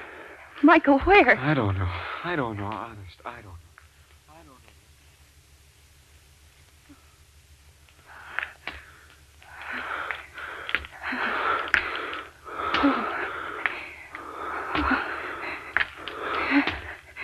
But, Michael... Honey, I'm as tired trying to figure it out as I am walking down the whole blasted 102 floors. Floor after floor, offices all fixed up as if people were working in them and no one there. I give up, I tell you. Michael, the war. Huh? I mean the war news. Everybody ran out into the street. Now, Eve, does that make sense? A whole skyscraper emptied out just to grab newspapers? Michael? About a war that's all the way over the ocean? Oh, that makes about as little sense as everything else. Well, this is it. Are we? So help me, the main floor. All out. Oh, gosh, my legs. No, Michael, don't sit down. Hurry.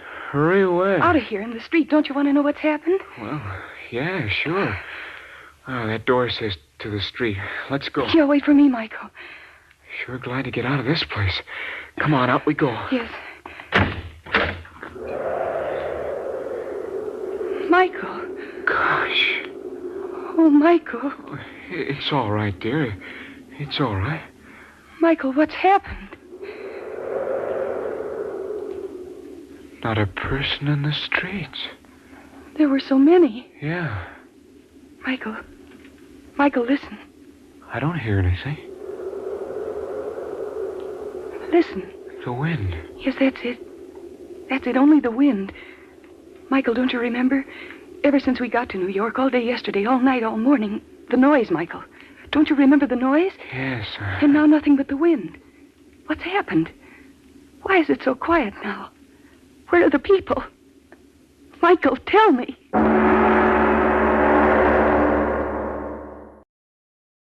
Ladies and gentlemen, let's take a moment's intermission from tonight's Lights Out story. The amazing adventure of a young couple who suddenly find themselves apparently all alone in a great city skyscraper.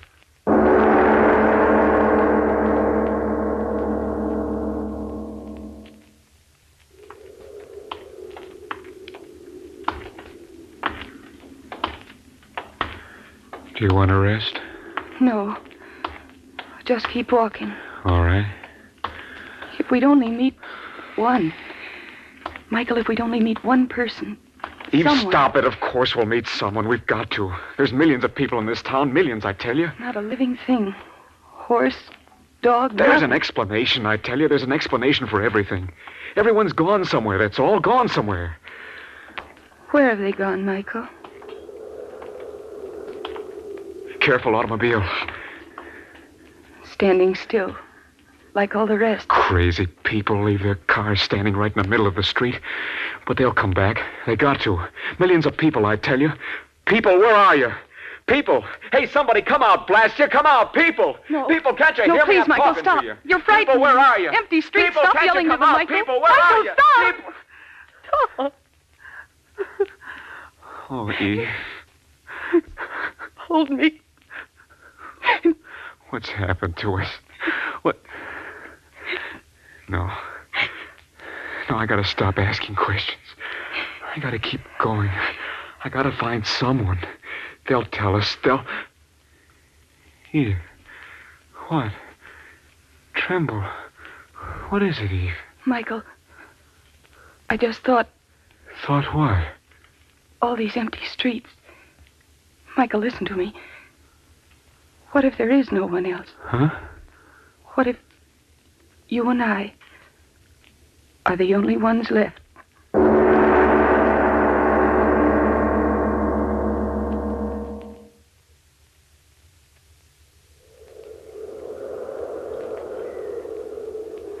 Michael, Yes? I can't walk another step. All right, we'll rest. Where? Anywhere. Doesn't matter much, does it? All New York's ours. You ought to know that by now. No, don't. Look, you know where we are? No. Broadway. Times Square.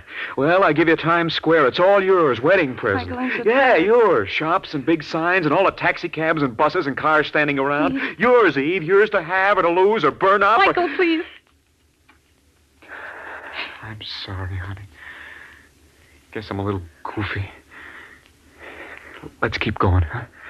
All right. Tired? Yeah. It's going to get dark soon. Yeah. Will there be light? Nope. How do you know? I tried the light switches all along the way. I won't be afraid in the dark. Well, I guess that's one advantage we've got coming from the country. There'll be people there, won't there? I don't think so. Why do you say that? Well, when we went to that store before, there were radio sets, battery ones. I tried them when you weren't looking. There was nothing on the air. What does that mean? It means what you said before. Maybe it's true. We're the only... Yeah. Somehow I'm not as frightened as I was. Me neither. My head, I'm just all mixed up, that's all. They left the doors open and the automobiles right in the middle of the street, and everything's just as if they stopped right in the middle of what they were doing. But why? Why? That word's got me dizzy, chasing around in my head. Michael. Millions of people. Where have they disappeared to? If we only had some idea, any idea. Michael. What's the matter? Why? That newspaper. Right at your feet. Huh? Pick it up. The headline.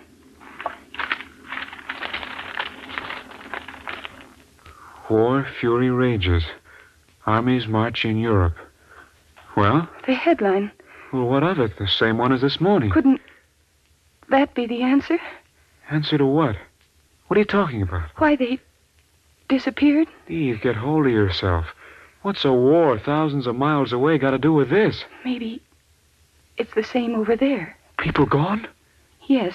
Let's keep going. No, the curb. Let's sit here. All right. Now, you got to tell me what you started to say. Don't laugh at me when I say it, Michael. Just tell me. Maybe God got tired of it. What? He's been so patient, waiting all these years for people to learn how to live on the earth. So today, well, he just got tired and took everybody away. Eve. Michael, don't look at me like that. Is what I said any more crazy than what's happened? Look, this street should be like daylight with electric signs. There should be so many people around us and automobiles coming and going and streetcars and a whole city living. But there's nothing. Michael, who else but God could have taken them away? Why can't it be true? He got so tired of the horrible mess they were making of things that he took them away. Yes, that's it. He took... No, but stop it.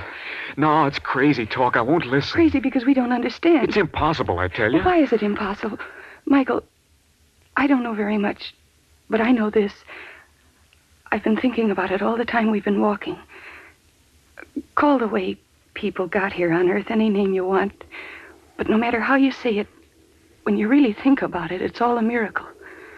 Things joining in the empty air and growing, burning and cooling. The animals growing out of things that couldn't move. And the animals changing for millions of years until there were men. I tell you, it's all crazy and impossible, and yet someone made it happen. So why not this? Yes, if he made men, why couldn't he get tired of the way they were doing things and destroy them? I can't believe it's you talking. Michael, I think I'm saying the truth. Someone made mankind, and that someone just destroyed them. Then what are we doing here? We're flesh and blood like the rest. Maybe he just forgot us. Or maybe... What? Oh, it doesn't matter. Tell me. Maybe you and I... Well? Maybe he wanted just a couple of people to start over with. You say crazy things, and then you say crazier ones. Well, what if it's true, Michael? Think, what if it's true? The things you said up on the roof during the storm, those good things. Maybe he heard them and liked them. Getting so dark. Maybe he heard them and liked them. I'm awfully tired. Let's find a place to sleep. All right. I'll help you up. Where'll we go? Any place. We can go any place now. Yes. Let's hurry. It'll be terrible on the streets when it's very dark. Yes. No, wait, Michael. Huh? Why should we hurry and be afraid? Who can harm us now? You're right. All the harm is out of the city now. Michael, you don't quite believe all the things I said before. But tomorrow when the sun is shining again and we really know that this happened and isn't kind of a dream, you'll believe then, won't you, Michael? Maybe. You're thinking something. Tell me what. Well, if what you think did happen, maybe he left a few more people like us at different places on the earth. I mean, plain ordinary people to join together and make a new world. We'll have to help run things. Michael, yes. But Eve, we don't know anything about running a world, you and I. We're just you and me. How can we do better than they did? The millions of them. Maybe by remembering something they sort of forgot. What? It's just to do unto others as they should do unto you.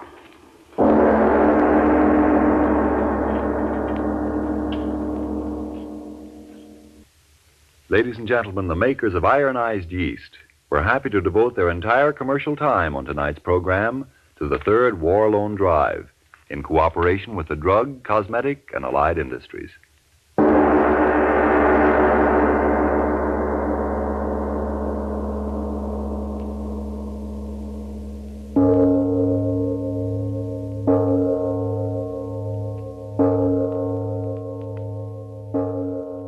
And for our final act, the legendary Orson Welles steps into the shadows as the charismatic and conniving Harry Lime in The Third Man. In Horseplay, a seemingly chance encounter leads an American tourist into a scheme involving fixed races and easy money, orchestrated by the charming Harry Lime. But in a game run by Lime, who is truly playing whom?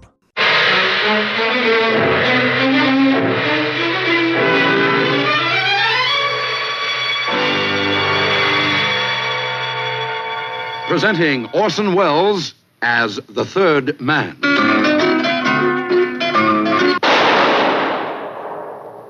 That was the shot that killed Harry Lime. He died in a sewer beneath Vienna. As those of you know who saw the movie The Third Man. Yes, that was the end of Harry Lime. But it was not the beginning. Harry Lime had many lives, and I can recount all of them. How do I know? It's very simple. Because my name is Harry Lime.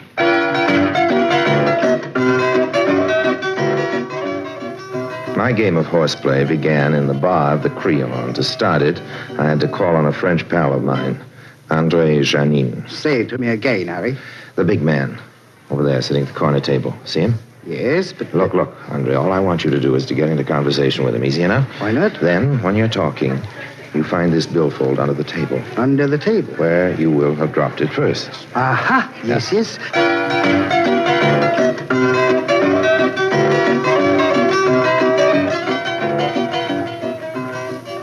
André Janin did his job smoothly. He was sitting down and talking to Harris in a matter of minutes, as though they were old friends. From not too near, I watched discreetly. They were just getting up to go, when suddenly... Oops. Oh, I'm sorry, Monsieur Janin. What?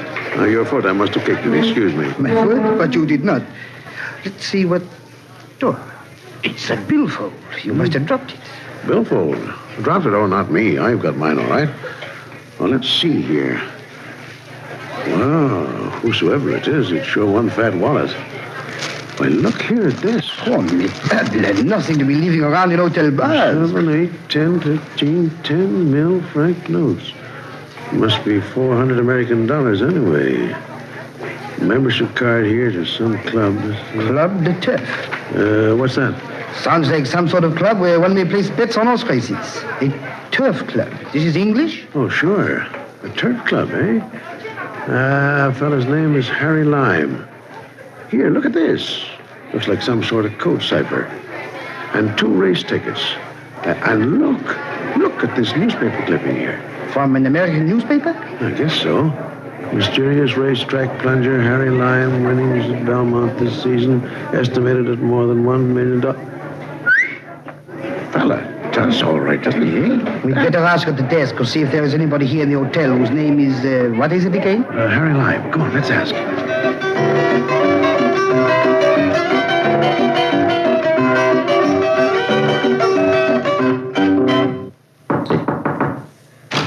Yes, what do you want? Are you Mr. Harry Lime? You a newspaper man? If you are, I don't want to see you. No interviews. Simply will not be bothered by a lot of... One moment, sir, please. We simply called by to ask if you had lost anything. Lost anything? Certainly not. Good day, gentlemen. You sure you have your wallet, your billfold? Oh, good Lord. It's... Where? Now, just a second. I think we have found it, Mr. Oh, come in, gentlemen. I'm sure you know how sorry I am. If I seem to be rude, it's just that these reporters, even here in Paris, all a man in my position... I suppose you can identify the billfold. Oh, I certainly can. Now, let's see. Some cash, maybe $400 or $500 in French-American money, a membership card, and Club de Turf, a code cipher I used in my business, and, let's see, a couple of cablegrams. It's yours, all right. Well, can't tell you how grateful I am. Certainly would have put me in it. Here, why don't you take this cash and have yourselves a good time? Oh, nonsense. Don't be foolish. Please me very much if you take it. Seriously, these papers here, they're what's of value, although only to me. You're sure I can't repay you by... No, mille merci. Well, then, at the very least, you must both be my guests for an evening while you're in Paris. Drinks, dinner, make the rounds of the hottest spots, maybe some girlfriends, huh? Meanwhile, let me place a bet for you just to cover your hotel bill while you're in town. A bet? I'm afraid I do not exactly see what you are... he means on the horse races, don't you? Well, you mean you have some, let me see, some odd tips? Well, in a way, yes, tips. You see, I represent a large syndicate which, shall we say, is beginning to regulate the winning of races at French tracks. I'm merely the agent placing the syndicate money to the considerable disadvantage of French bookmakers and gambling clubs until they fall into line. Actually, this is all confidential. Oh, but of course. Not by me. That's why I was so curt with you when you first came to the door, you understand. I thought maybe you might be newspapermen. Occasionally they come embarrassingly close to realizing what the syndicate is up to. And naturally, any publicity would... Excuse me. Yes? Cablegram, monsieur. Merci. Tiens, garçon. Oh, merci bien, monsieur. So the point is, gentlemen, I'm sent my instructions by coded cablegram, so you can see what a spot I'd be in without my cipher. So, I'm grateful to you both. I most certainly am. You mean the bets you place, the races have been fixed in advance? Well, now, fixed is a very unpleasant word, but that's about the size of it. That's why it occurred to me that perhaps I could show my gratitude by placing a small bet for both of you, which with good odds would at least make you some cigarette money while you're here in Paris. Excuse me just a moment, will you? What a thing to happen in on, eh, Janet? What do you mean? Why, don't you get it? Fixed races. An absolutely sure thing. I've heard of things like that, but... Heard of them? We have one right here in our lap. Gentlemen, this cablegram, I have a very good thing. If you'll just excuse me. Oh, but of course, I'm sure. Monsieur Harris, we did not mean to stay here so long as this. No, please, not at all. I insist you stay here. Now, sit right down, make yourselves at home, both of you. I'll be back in a jiffy. Yeah, put something on it for us. So, I leave this man Harris in my room with Janine. There he sits, thinking of the possibility that he'll make some money on a sure thing, a fixed horse race, with no risk whatsoever to his own pocketbook. Not bad, huh? What's wrong with that? Still here? Ah, good. We were wondering, Mr. Lyme. I was afraid maybe you'd have left before I got back, before I'd even gotten a chance to learn your names. Did you think of that? Oh, stupid. Pardon, monsieur. I am André Janine, Mr. Lyme. And you, sir? My name is Jack Harris. Jack Harris, mighty pleased to have met both of you. Oh, when I think of it, here you are, Jenny. I got odds of 4 to 1, another 80,000 francs for you, Harris. Well, say, what do you know? My goodness, sir. Thank you. Just like it grows on trees. Just think, Janet. The only limit is the capital you've got to put down on a race. How about that, eh? How about that, indeed. See what I mean about 9 out of 10 being larcenous? And, of course, before this afternoon is over, another cablegram has been delivered, another bet placed just as a convincer. And when I come back into the room... I hope you don't mind. I had them give it to me in big bills so it wouldn't be a nuisance for you to carry around. Oh, a nuisance. Oh, 100, 200? Well, this will add up to 800 American dollars. That's not what I call a nuisance. Oh. Now, to be sure, Harris has some 300,000 francs of my money in his pocket, but I don't need to worry too much. He won't run away. He's too anxious to get some more of this money that just grows on trees. Overnight, I leave him in the company of my friend Janine, for I have work to do to prepare the appearance of the Club de Turf. It's all a phony, of course. Staffed by my pals, all set up just to pluck Mr. Harris, just to separate him from some of his nice little old American greenbacks. And sure enough, as expected, next morning, he's back knocking at my hotel room door. Ah, come in. I was hoping you fellas show up. Yes, I'm glad to see you. I need someone I can trust. And after the way you two returned my wallet yesterday, I know you're both dependable. Well, anything I can do. You can do me a favor. Pick yourself up a little change at the same time. Here's my problem. The manager over at the Club de Turf is getting suspicious of me, I'm afraid. He's just before telling me I'll have to place my bet somewhere else. I should think, after all the money you must have taken away from him. So, now, if you two would take this guest card, it'll get you into the club, okay, and place a bet for me. I've got a horse in the 5th race. Bet him to win. And I'll give you a blank check. Blank check? On credit. My credit, of course. Besides, you still have the few 100,000 francs you won yesterday. Yes. Harris, you got your 300,000? Right here. Okay, here. You give yours to Janine here. That makes 600,000 for the two of you. Now, are you listening? Yeah, sure, This right. is very important. Do exactly as I tell you, Janine. When it comes time to bet, you make out and sign this check for 15 million francs. Don't let these figures unsettle you, Harris. It just sounds like a lot of money. Translated, that means only about 50,000 American dollars. Place the check together with your cash on Dancing Cloud in the 4th race at Chantier. The odds should be about 4 to 1. That would net you, let's see. Well, it's more than 200,000 American dollars. What a way to make money. By the way, Lime, I don't speak much French. Oh, don't worry about that, Harris. In the Club de Turf, most of the bettors are English or American anyway. All the business transacted in English if you don't speak French. Oh, fine. Well, come on, let's go, Janet. Now, please, one moment, Monsieur Lime. Yes? I don't have 15 million francs in cash to make that check good. I don't like the idea of putting my name to a check for 15 million. Now, look, Johnny, don't worry about that. This guest card assures you credit. Then when you win, you take up the check. Where's the trouble? Yes, but what if we lose? Oh, don't be a dope, Janet. You can't lose. It's a sure thing. You catch on quick, Harris. You can't lose.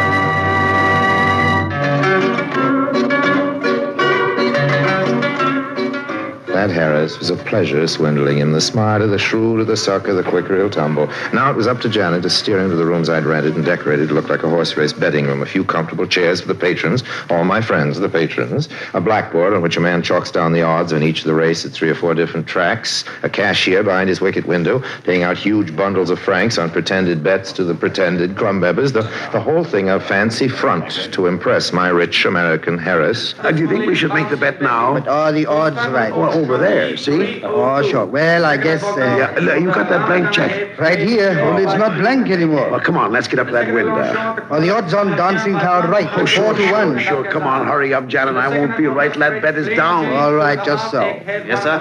I want to place this on Dancing Cloud in the fourth at Chantilly. If you don't mind, sir, I'd like to see your card. Oh, fine, thanks. Dancing Cloud in the fourth at Chantilly. Check for 15 million francs and 600,000 in cash. All one bet, is that? Why, yes, all one bet. Here's your ticket, sir. 15,600,000 francs on Dancing Cloud. Thank you. Next, please. Come on, Janet. Let's sit up near that collar. I'm worried. My name on that check. Well, why worry? How can you lose? Besides, everybody I heard was betting on Bon Marché in this race. Relax, Janet. Relax. Listen, there. Did you hear him? He did not even mention Dancing Cloud. Oh. Well, I guess they don't want to make it look too raw, you know. Why did I put my name on that check? 15 million francs. Oh, you'll be all right. Look at the way all these men around us are taking it. Sure, their money is on Bon Marché. Listen. Winner in the fourth at Chantilly, Dancing Cloud. Oh, we did it, boy. We did it. How about that, eh? Oh, yeah, I ate 10 years in those 2 minutes. Come on, let's get up to that window. $250,000 in American dollars. How about that, eh? I say, you got that ticket? Don't worry about that ticket, Harris. Oh, man, you know, those jockeys must really know their stuff to pull a race like that. And nobody suspects a thing. Winning ticket on the fourth race. Yes. Oh, yes, sir. William. Money, please, René. I'll need several thousand meal notes, please. What's more? Just a moment, sir. I'll check this count. Look at all that money. All right, sir. If you'll just count it, please. One moment, please, gentlemen. Yes? I am the manager here, gentlemen. Would you mind telling me how you got here? This is a private club, you know. Well, I know, but I have my card right here and... Well, no, huh? Credentials seem valid, but you have a pretty large wager here.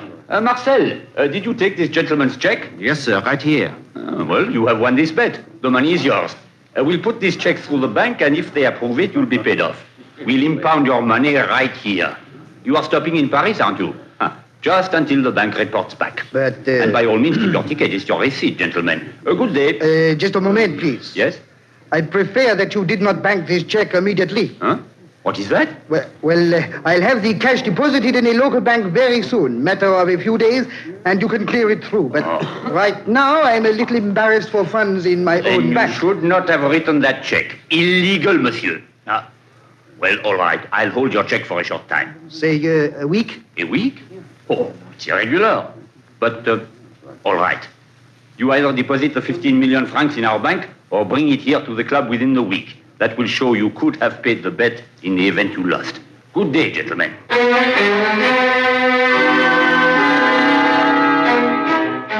Don't you think that my getting us a week's time was pretty smart? Oh, sure it was. But we still have to lay our hands on 15 million francs to make that check good. Yeah, exactly right, Harris. Well, Janine, how much cash can you raise? Cash? Yes, cash. Yeah, let's see. I have about 3.5 million francs in government bonds. I can cash those on short notice. Oh, how about you, Harris? Could you raise the other 11.5 million? That's only about 37,000 American dollars. Well, I've been thinking about it, Lime. Worrying on the way over. You know, most of my money back in the States is tied up in real estate. As far as I figure it, I can't raise more than 28,000 in a hurry. Now, that leaves us stuck for 9,000. Yeah. Well, I'll tell you, I have a bank account here in Paris. I just hope my principals back in the States never hear about this, but I guess I can take the chance of letting you have the other 9,000 until this thing is cleared up. Shouldn't take long. Oh, it'd be wonderful if you would. This next day or so is crucial. Until Harris's cash can be cabled from the States, I've got to be sure that he's kept on ice. $28,000. It's worth all the time and effort. 2 days, 3, and his money arrives. Janine, Harris, and I walk to the Club de Turf together, Janine carrying the 15 million francs. Oh, monsieur. Huh? One moment, please. You want me, gentlemen? You remember Janine and Monsieur Harris here? Oh, I'm afraid That bet for 15 million. You held up our check until... Oh, yes, indeed. Just present your ticket to the cashier. Yeah, the odds are 3 to 1, all right. Fine. Money, please. Now then, that's 78 million francs, right? That's right, I believe. These packages are 10 million apiece. 1, 2, 3, 4, 5, 6, 7. That's 70 million. And 1, 2, 3, 4, 5, 6, 7, 8. I think that's right. Count it, please. Well, why don't you place it on Mal de Mer? The second race is up. I think I watched the marker. That's a good idea. Put it all on Mal de Mer to win. 78 million on Mal de Mer to win. And here's your ticket, sir. Great heavens, $500,000 for me. Well, gentlemen, a cooling drink while we wait. Did you place the money, Janine? Yes, I did. I hope nothing goes wrong. Imagine. Here's the ticket line. Good Lord, man. You bet this horse to win? I said place. That horse will run second. At the quarter, Mal de Mer ahead, Dilemma a half, and I say, manager, can we exchange this ticket from a win ticket to a place ticket? Oh, now, No, really, sir. But it's very important, and I beg of you, please. Now, really, this is ridiculous. The race is already But being it was run. a mistake, monsieur. I assure you that it was my intention that the wager should be for place, not win. I am sorry, sir. Nothing can be done after the marker has called the off time for the race. Rules of the house. Oh, you dumb ox, Janine. My $9,000, I ought to thrash you within an inch of... Gentlemen, please. Take your hands off me, dumb stunts, you crook. You threw my money away. You ruined me, too. Let Gentlemen, please. No, Lime, don't!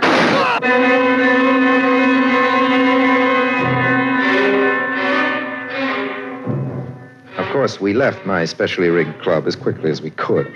Janin was sprawled in a welter of blood, and Harris, you may be sure, was stark, sheer, 100% terrified. But don't you worry. This was all just fun for the kiddies, just horseplay. The bullets I fired were blanks. The blood all over Janin's handsome Gallic profile was chicken blood, spurting out of a punctured bladder at the opportune moment.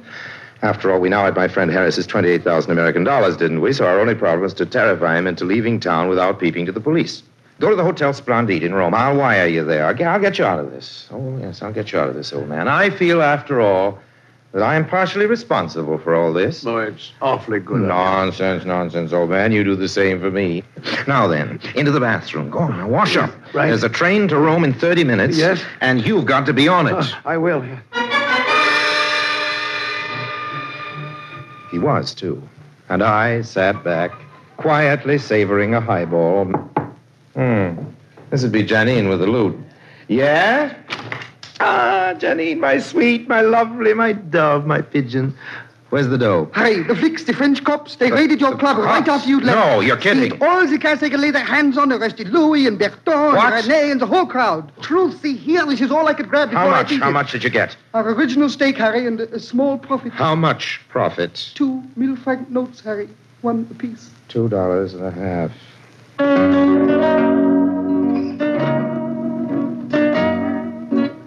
That, friends, was one of the most successful failures I've ever had. Well, there's a sunny side to it. I'm still at liberty and not in prison. This is a great advantage in my business. I'm not at all depressed, for I know that this is a lovely world full of Jack Harrises, and I assure you I will meet another such very shortly. Until then, if you're going to spend money on horses, be sure they're on the merry-go-round, or the most you can lose is the brass ring.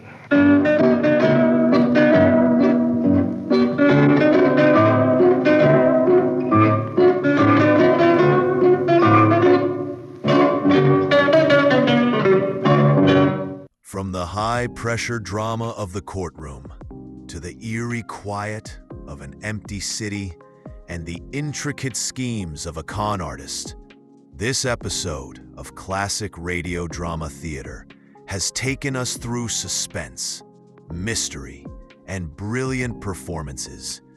We hope these 4 adventures kept you guessing. Which story intrigued you the most? Drop your thoughts in the comments below. And please, show your support by liking, subscribing, and hitting that notification bell for more classic radio dramas. Until next time, remember, the best stories always leave you wanting more.